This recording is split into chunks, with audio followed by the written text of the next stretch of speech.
Perkenalkan, nama saya Vinia Rina, NIM 1814-2011-68, kelas A3 semester 6, Fakultas Keperawatan, Universitas Pembangunan Indonesia, Manado.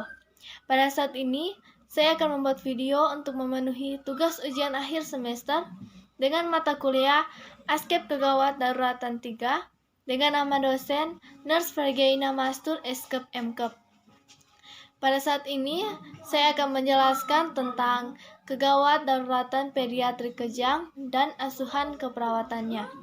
Kita masuk yang pertama, yaitu pengertian pediatrik. Apa itu pediatrik? Pediatrik gawat darurat atau PGD adalah subspesialisasi ilmu kesehatan anak di Indonesia. Subspesialisasi ini mencakup ranah keilmuan dan profesi yang meliputi kedaruratan pediatrik atau pediatric emergency, tata laksana intensif atau pediatric intensive care, dan transportasi anak dengan kegawatan atau pediatric transportation medicine. Pediatric intensive care unit merupakan unit dari rumah sakit dengan staf dan perlengkapan khusus yang ditunjukkan untuk observasi, perawatan, dan terapi pasien berusia 0-18 tahun, selain neonatus yang menderita sakit kritis, cedera, atau penyakit-penyakit yang mengancam jiwa atau potensial mengancam jiwa dengan prognosis dubiah. PICU harus mampu menyediakan sarana dan prasarana serta peralatan khusus untuk menunjang fungsi-fungsi vital. Kedua, tujuan utama pengelolaan pasien di PICU adalah untuk menyelamatkan jiwa pasien yang mengalami sakit kritis namun masih dapat disembuhkan atau recoverable and reversible. Dengan demikian, apabila penyakit dasar pasien tidak mungkin untuk disembuhkan atau terminal stage, maka pasien tersebut tidak akan mendapat manfaat dari perawatan di PICU. Hal ini perlu menjadi perhatian karena sumber daya manusia, sarana dan prasarana PICU yang sangat terbatas dengan biaya perawatan yang mahal. Pada tahun 2004 dilakukan revisi terhadap pedoman awal dengan tetap membagi PICU menjadi 2 level. Kemudian kita masuk pada konsep kejang. Yang pertama, pengertian. Kejang adalah manifestasi klinis yang disebabkan oleh lepasnya muatan listrik di neuron. Kejang dapat disertai oleh gangguan kesadaran, tingkah laku, emosi, motorik, sensorik, atau otonom. Kejang dapat dibagi atas kejang vokal dan kejang umum. Kejang vokal berasal dari fokus lokal di otak, dapat melibatkan sistem motorik, sensorik, maupun psikomotor. Kejang umum melibatkan kedua hemisfer, dapat berupa kejang non-konvulsif atau absats dan konvulsif. Kejang demam adalah kejang yang disebabkan kenaikan suhu tubuh lebih dari 38-40 derajat Celcius tanpa adanya infeksi susunan saraf pusat atau gangguan elektrolit akut, anak berusia di atas 1 bulan tanpa riwayat kejang sebelumnya. Kejang dapat diklasifikasikan menjadi 2 kelompok, yaitu kejang sederhana dan kejang demam kompleks. Kejang demam adalah kejang yang timbul pada saat bayi atau anak mengalami demam akibat di luar intrakranial tanpa infeksi sistem saraf pusat. Kejang perlu diwaspadai karena dapat terjadi berulang dan dapat menyebabkan kerusakan sel-sel otak. Kedua, etiologi. Kejang berperan penting dalam tata laksana kejang selanjutnya. Keadaan ini sangat penting, terutama pada kejang yang sulit diatasi atau kejang berulang. Etiologi kejang pada seorang pasien dapat lebih dari 1. Etiologi kejang yang tersering pada anak masih tidak diketahui, namun pada sebagian besar anak dipicu oleh tingginya suhu, bukan kecepatan peningkatan suhu tubuh. Biasanya suhu demam di atas 38,8 derajat Celcius dan terjadi di saat suhu tubuh naik dan bukan pada saat setelah terjadinya kenaikan suhu tubuh. Kejang demam sederhana, yang pertama infeksi terbagi atas 2, yaitu infeksi intrakranial, meningitis, encephalitis, sigilosis. B. Keracunan, alkohol, teofilin, dan kokain. Lain-lain yaitu enselopati, hipertensi, tumor otak, perdarahan intrakranial idiopatik. Ketiga, patofisiologi. Patofisiologi kejang pada tingkat seluler berhubungan dengan terjadinya paroxysmal depolarization shift atau PDS, yaitu depolarisasi potensial pasca inap yang berlangsung lama. Paroxysmal depolarization shift merangsang lepas muatan listrik yang berlebihan pada neuron otak dan merangsang sel neuron lain untuk melepaskan muatan listrik secara bersama-sama sehingga timbul hiperreseptabilitas neuron otak. Pada keadaan demam, kenaikan suhu sebanyak 1 derajat Celcius akan menyebabkan kenaikan kebutuhan metabolisme basal 10-15% dan kebutuhan oksigen meningkat sebanyak 20%. Pada seorang anak yang berumur 3 tahun, sirkulasi otak mencapai 65% dari seluruh tubuh dibandingkan dengan orang dewasa yang hanya 15%. Pada kenaikan suhu tubuh tertentu dapat menyebabkan terjadinya perubahan keseimbangan dari membran sel neuron. 4. Tanda dan gejala. Kejang demam berlangsung singkat, berupa serangan kejang klonik atau tonik-klonik bilateral. Seringkali kejang berhenti sendiri.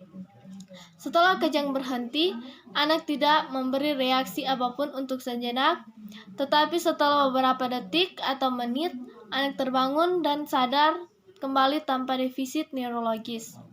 Adapun tanda-tanda kejang demam meliputi demam yang biasanya di atas 38,9 derajat Celcius, jenis kejang menyetak atau kaku otot, gerakan mata abnormal atau mata yang berputar-putar atau ke atas, suara pernafasan yang kasar terdengar selama kejang, penurunan kesadaran, kehilangan kontrol, kandung kemih atau pergerakan usus, muntah dapat menyebabkan mengantuk atau kebingungan setelah kejang dalam waktu yang singkat.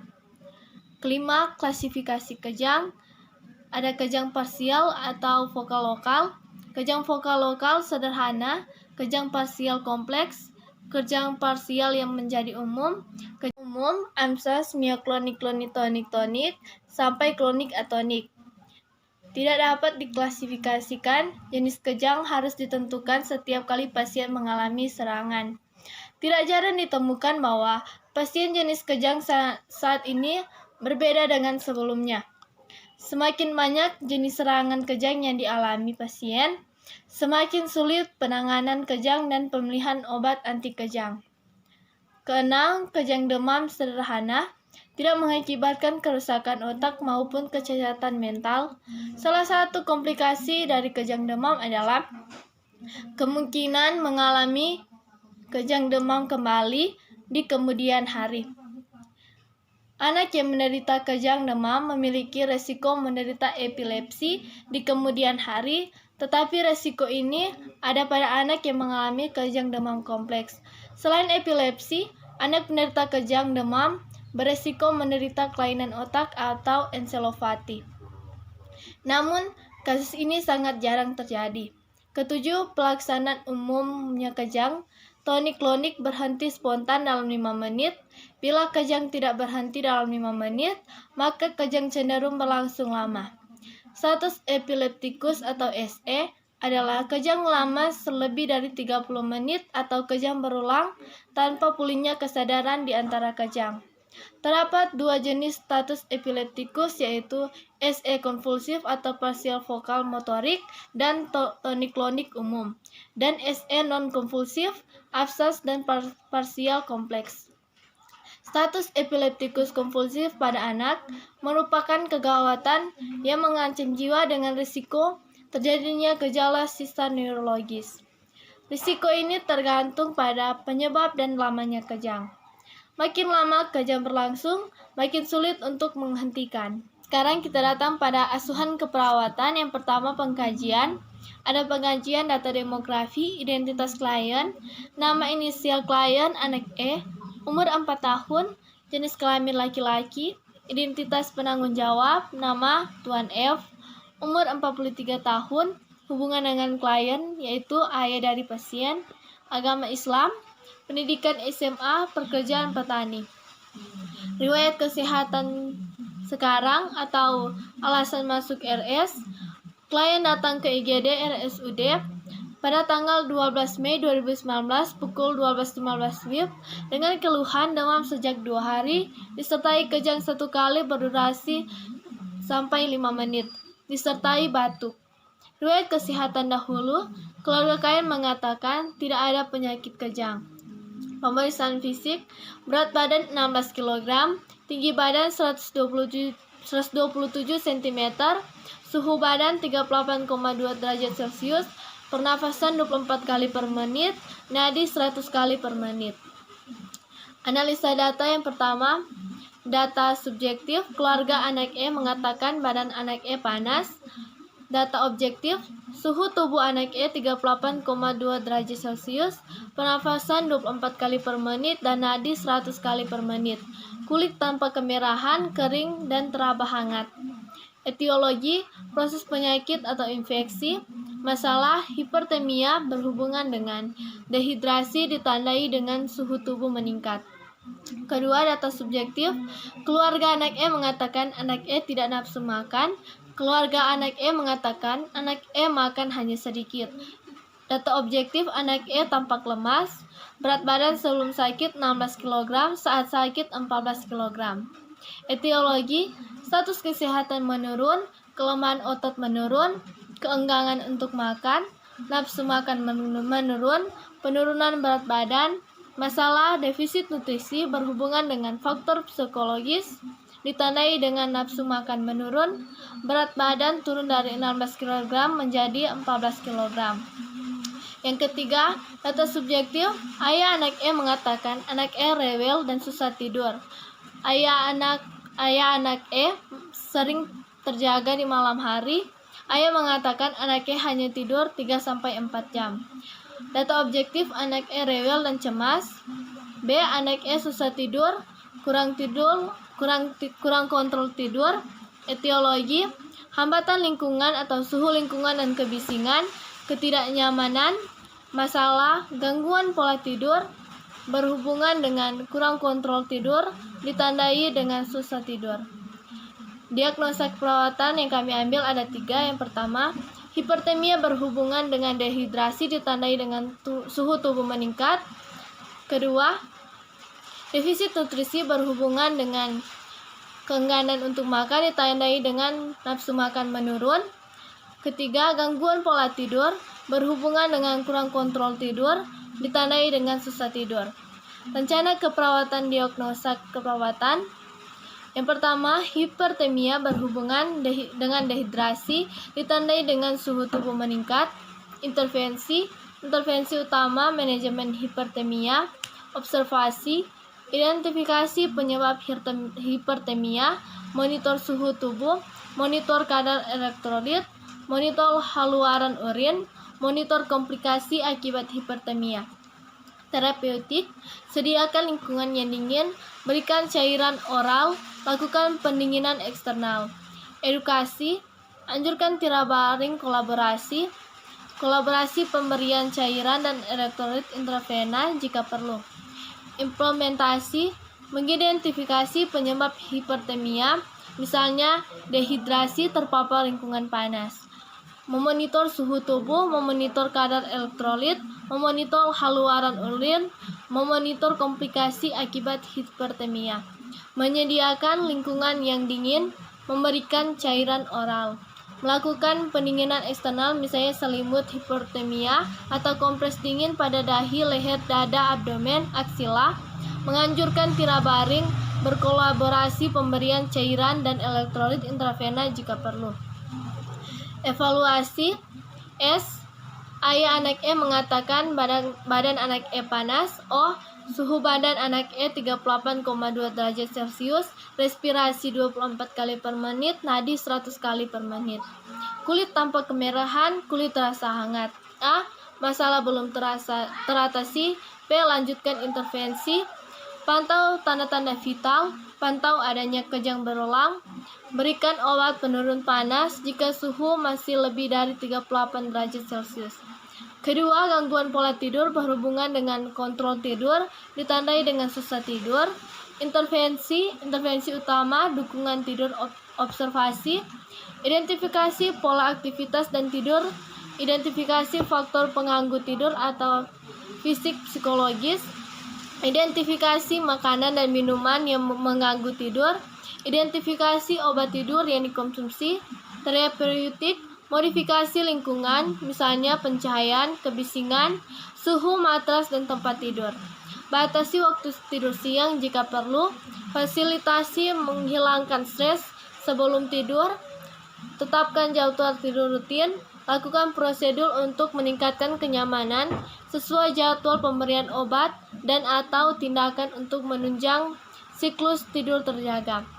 Edukasi, jelaskan pentingnya tidur cukup selama sakit, anjurkan menepati kebiasaan waktu tidur, anjurkan menghindari makanan atau minuman yang mengganggu tidur, anjurkan penggunaan obat tidur yang tidak mengandung supresor terhadap tidur REM, ajarkan faktor-faktor yang berkontribusi terhadap gangguan pola tidur, misalnya psikologis, gaya hidup, sering berubah shift bekerja.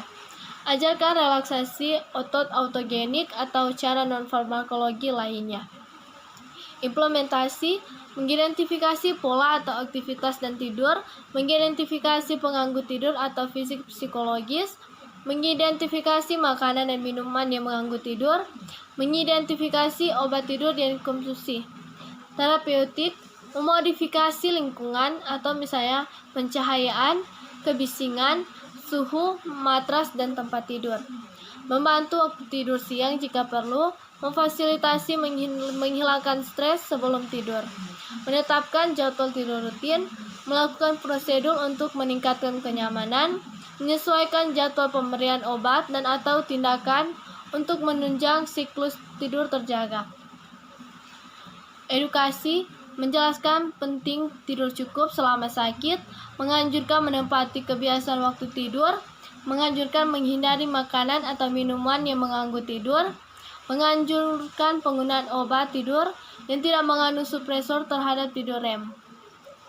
Faktor-faktor yang berkontribusi terhadap gangguan pola tidur, misalnya psikologis, gaya hidup sering berubah atau shift bekerja, autogenik atau cara non-farmakologi lainnya. Evaluasi, S. Ayah anak E mengatakan anak E rewel dan susah tidur semalam, tidur hanya 4 jam. Ayah mengatakan anak E sering terjaga di malam hari. O. Anak E rewel dan susah tidur, anak E menangis. A. Masalah belum teratasi, lanjutkan intervensi, tentukan pola tidur atau aktivitas pasien, monitor atau catat pola tidur pasien dan jumlah jam tidur, monitor pola tidur pasien dan catat kondisi fisik, misalnya ketidaknyamanan, dan psikologis, misalnya ketakutan atau kecemasan, keadaan yang mengganggu tidur. Melibatkan keluarga untuk menyesuaikan lingkungan, misalnya kebisingan, suhu, kasur, dan tempat tidur untuk meningkatkan tidur. Diskusikan dengan keluarga mengenai teknik untuk meningkatkan tidur. Ketiga, defisit nutrisi berhubungan dengan faktor psikologis, ditandai dengan nafsu makan menurun. Intervensi utama, manajemen nutrisi, tindakan, observasi, identifikasi status nutrisi, identifikasi alergi dan intoleransi makanan, identifikasi makanan yang disukai, monitor asupan makanan, monitor berat badan terapeutik, lakukan oral hygiene sebelum makan jika perlu. Berikan makanan tinggi kalori dan tinggi protein. Edukasi, ajarkan diet yang diprogramkan. Kolaborasi dengan ahli gizi untuk menentukan jumlah kalori dan jenis nutrien yang dibutuhkan jika perlu. Implementasi, mengidentifikasi status nutrisi, mengidentifikasi alergi makanan, mengidentifikasi makanan yang disukai, memonitor asupan makanan, memonitor berat badan, melakukan oral hygiene sebelum makan jika perlu, memberikan makanan tinggi kalori dan tinggi protein, mengajarkan diet yang diprogramkan, mengkolaborasi dengan ahli gizi untuk menentukan jumlah kalori dan jenis nutrien yang dibutuhkan jika perlu. Evaluasi S. Ayah anak S mengatakan anak E tidak nafsu makan. Ayah anak E mengatakan anak E porsi makannya tidak dihabiskan. O. Anak E tampak lemah, berat badan 14 kg. Diet yang diberikan tampak tidak dihabiskan. A. Masalah belum teratasi. B. Lanjut ke intervensi. Monitor kalori asupan makanan. Anjurkan klien makan sedikit tapi sering. Demikianlah penjelasan saya mengenai pediatrik kejang dan asuhan keperawatannya. Akhir kata, saya ingin mengajak saudara-saudara sekalian untuk bergabung bersama kami di Perguruan Tinggi Universitas Pembangunan Indonesia Manado. Karena di Universitas Pembangunan Indonesia Manado ada begitu banyak pilihan fakultas seperti Fakultas Keperawatan ditambah dengan profesi nurse, Fakultas Hukum, Fakultas Pertanian, Fakultas Sastra, Fakultas Teknik, dan Fakultas Fisip. Maka dari itu, saya mengajak yang masih bingung memilih perguruan tinggi, ayo bergabung bersama kami menjadi mahasiswa Universitas Pembangunan Indonesia Manado. Maju Unpi, Jaya Unpi. Terima kasih.